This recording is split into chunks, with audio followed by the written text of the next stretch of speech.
You're blaming the leads. You think they're dead, cold, worthless. The truth is simpler. Peter Roberts says you're just selling them wrong. This video is part of a 3-part series with links to all 3 videos listed in the description below. In this 3-part video series, we're covering Peter Roberts' 8 Script Insurance Sales Framework that helped him go from making no money as an agent, where he wanted to drop out of the business, to selling over $40,000 to $50,000 of business every single month. This video series is going to cover a repeatable sales framework for life insurance agents focused on matching your script and pitch to the prospect's specific situation, their core value proposition. Peter Roberts says that leads themselves aren't the problem, but instead poor selling and generic scripts are. You are going to learn the 8 common prospect situations, the discovery questions to ask in each case, how to surface motivation, pain, feelings, and how to position 2 to 3 pricing options to close. Last month, Peter Roberts' agency, Legacy Family Life, did over $900,000 in premium sales with a small team that he trained on this exact system we are covering in this 3-part video series. Here's what most agents get wrong. They treat every aged lead the same. They use one script, one approach, one pitch for every single call, and that kills 80% of their conversion before they even start talking. The truth is, aged leads are pre-qualified prospects. They already raised their hand once.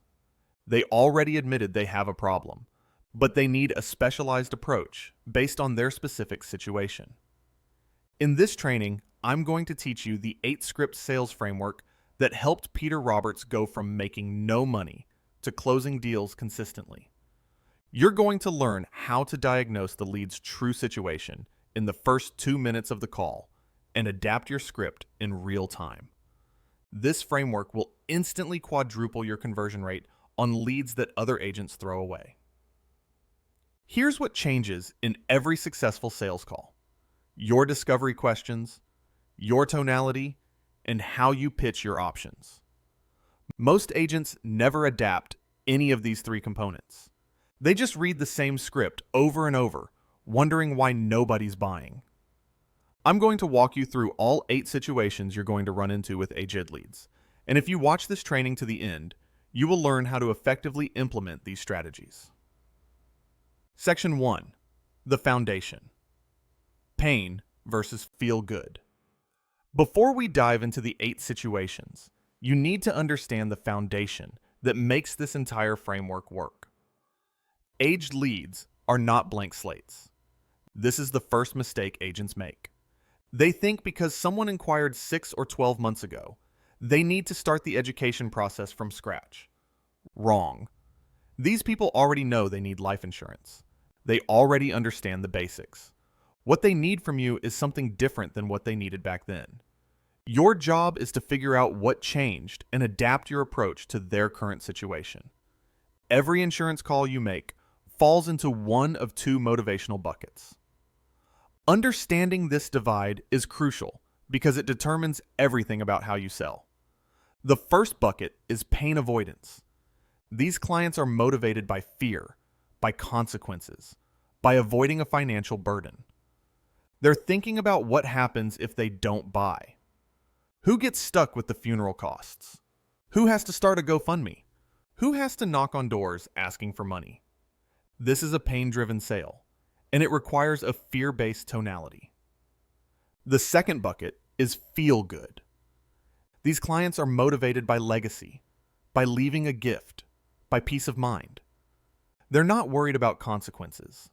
They're thinking about the positive impact they can have, how good it will feel to leave something behind, what their daughter could do with that extra money. This is an emotional sale, and it requires a nurturing tonality. Most agents never figure out which bucket their client is in. They just launch into their script and hope for the best. That's why they lose deals. Before you even pick up the phone, you need to do a 3-minute research routine. Look at the lead information. When did they first inquire? What were they looking for back then? What life stage are they in now? Are there clues that tell you whether they're motivated by pain or by feeling? This pre-call protocol changes everything because it allows you to enter the conversation with a hypothesis about which script you're going to use. Now, here's the reactivation hook that actually works with aged leads. You cannot open with, "I'm following up on your inquiry from 6 months ago." That line is dead on arrival. It makes you sound like every other spam caller they've ignored for the past year. Instead, you need a pattern interrupt that acknowledges the time gap and uses it as your advantage. Something like, "I know you looked into this about 6 months ago. Most people tell me that they went online to get a quote because something changed in their life. Is that what happened with you?" That question does two things. It gets them talking, and it immediately starts your diagnostic process. Their answer tells you which of the 8 situations you're dealing with and which motivational bucket they're in. Once you have that information, you can adapt your discovery, your tonality, and your pitch to match their specific situation. That's when aged leads start converting at rates you've never seen before. If you are finding this video helpful, please like the video by giving it a thumbs up, subscribe to the channel, and hit the bell icon so you will get notified whenever we upload new training videos like this. And don't forget to hit that share button to pass this valuable information along to other agents who can benefit from it. Section 2. The pain-driven scripts. Now let's dive into the 4 pain-driven situations.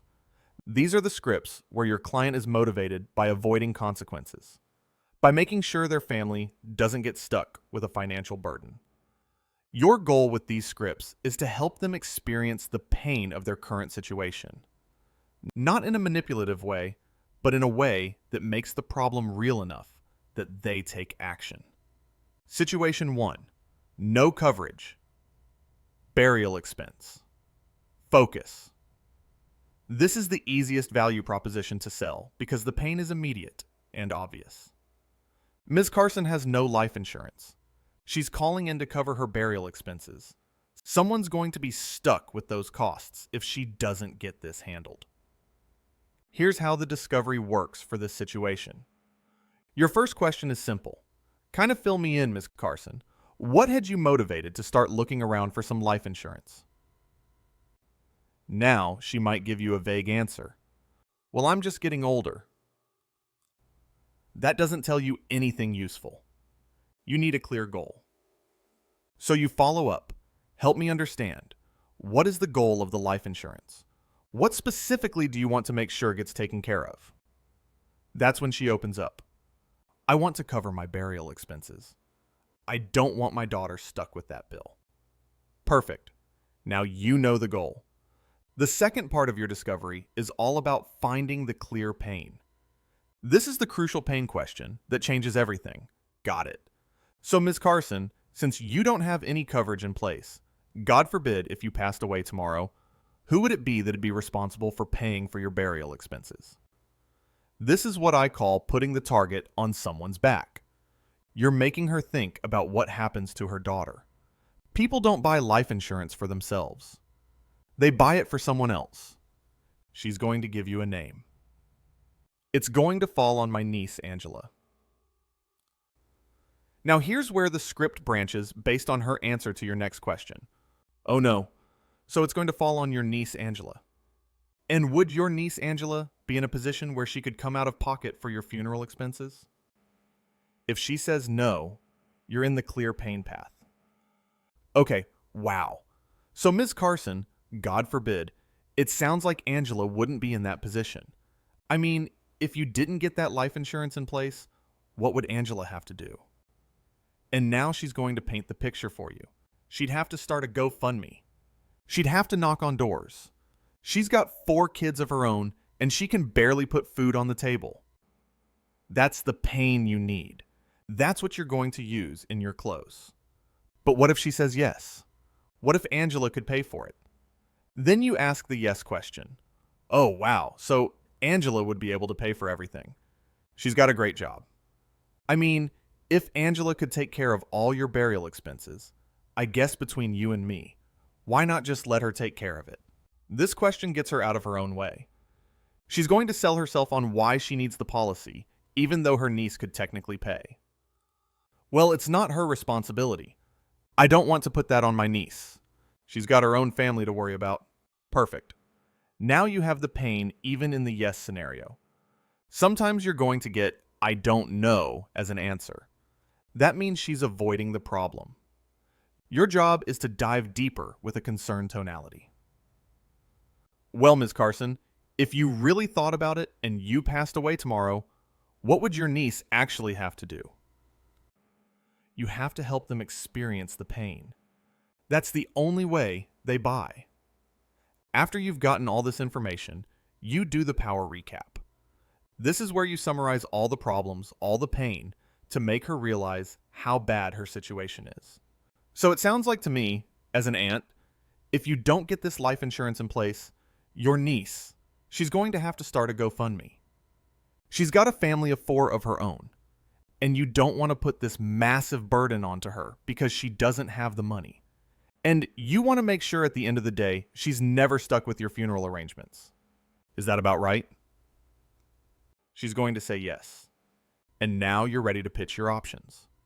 If you're ready to put these strategies into action, reach out to us at Stellar Prospects for high-quality, low-priced, aged insurance leads that work perfectly with what you're learning in this video. Plus, if you want an English-speaking telemarketer from the Philippines to confirm prospects' interest and transfer qualified calls directly to you for just $5 an hour, we can help you set that up too. Check out our contact info in the description below to get started. Situation 2. Has coverage, needs more. This situation is similar to Situation 1, but there's a key difference. Ms. Carson already has a policy. She's got $15,000 of coverage, but she's calling because she needs more. Your discovery starts with understanding why she needs more. Kind of fill me in, Ms. Carson. I know you already have that policy. What had you motivated to start looking around for some extra life insurance? She might say, I just want to make sure I don't have any extra bills. That's your cue. Okay, and when you say extra bills, what specifically do you want to make sure gets taken care of? Well, I want all my burial expenses to be completely taken care of. Now you know. She doesn't think her current $15,000 is enough. Here's the adaptation. You're going to use the same pain-driven questions from Situation 1, but with the context of her existing policy.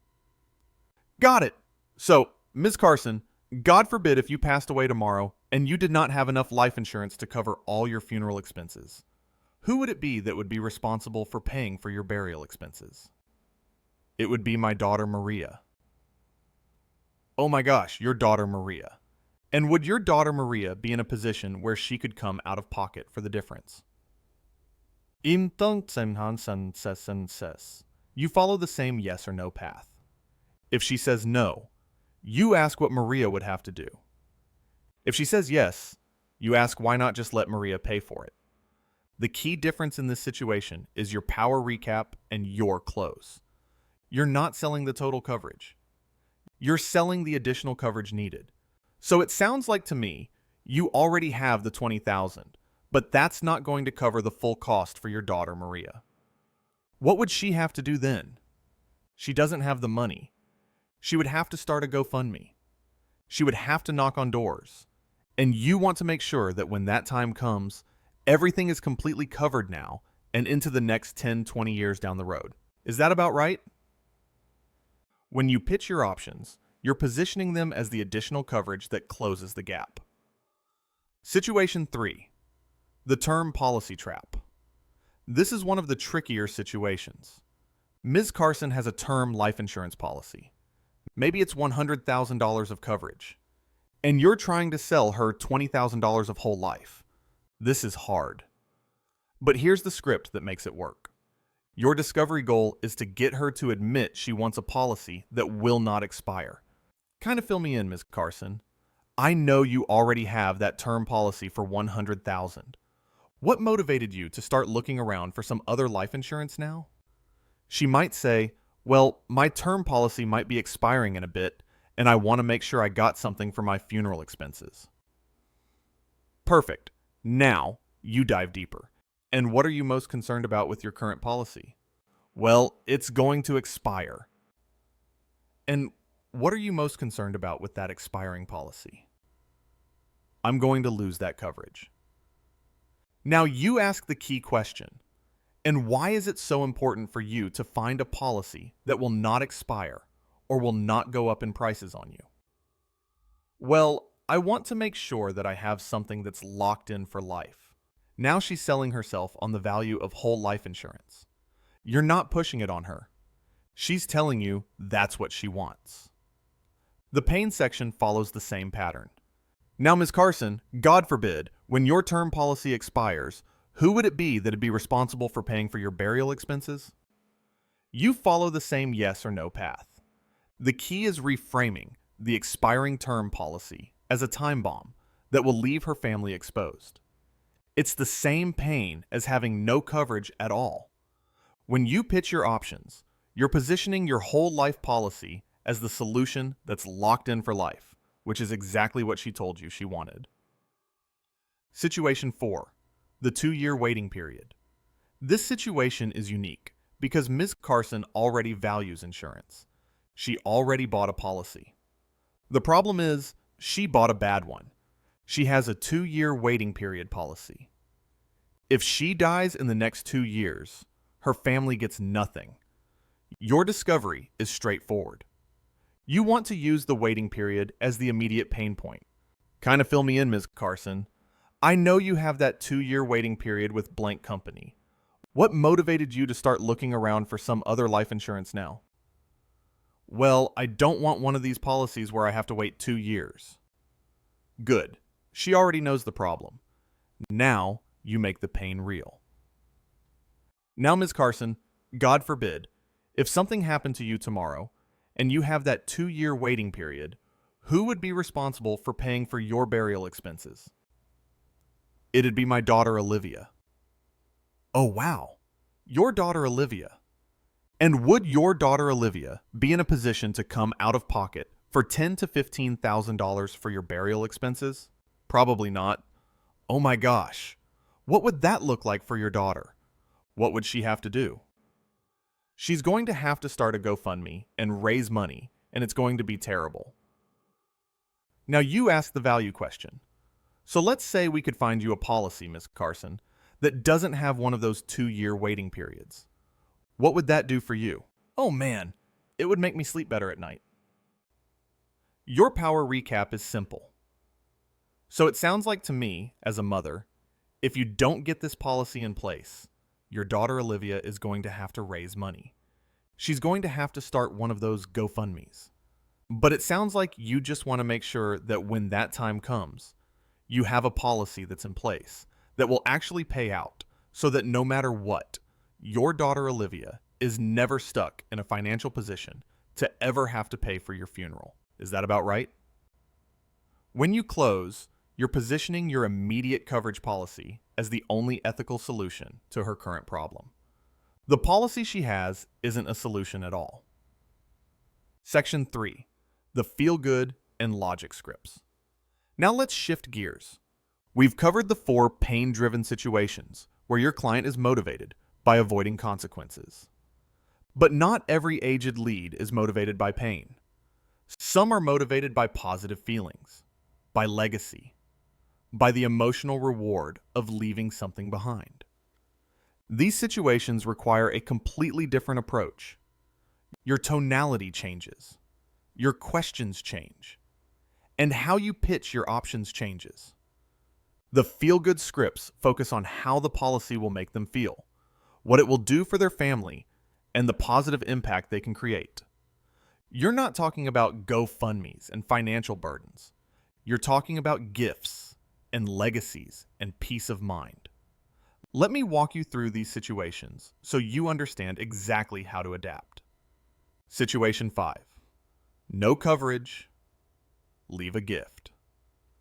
This situation looks similar to situation 1 on the surface. Ms. Carson has no life insurance, but here's the key difference. She's not worried about her burial expenses. She already has that covered.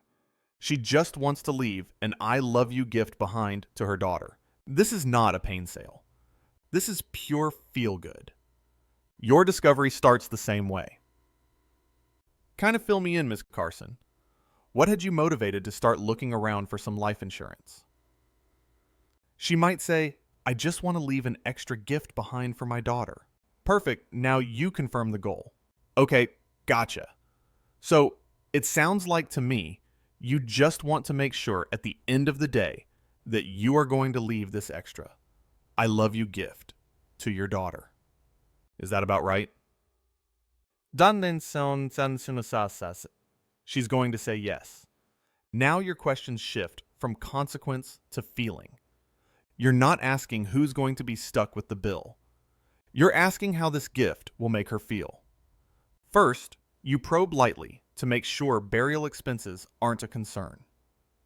And God forbid if something happened to you, do you already have a solution in place to cover your burial expenses?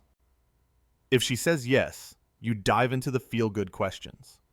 So why would it be so important for you to leave that extra money behind to your daughter? She's going to tell you what it means to her. Well, I just want to make sure she's taken care of. I want to leave her something. Now you go deeper.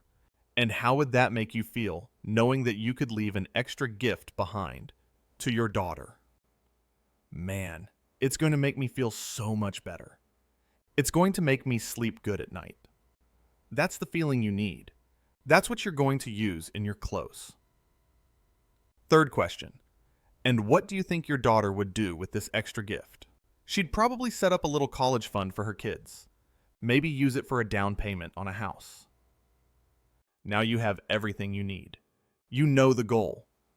You know how it makes her feel. You know the impact it will have. Your close is going to sound completely different than the pain-driven scripts. So, Ms. Carson, the first option that we're going to be looking at is the $20,000 option. You told me earlier that if something happens, you just want to make sure that you can go to bed at night knowing that your daughter is completely taken care of.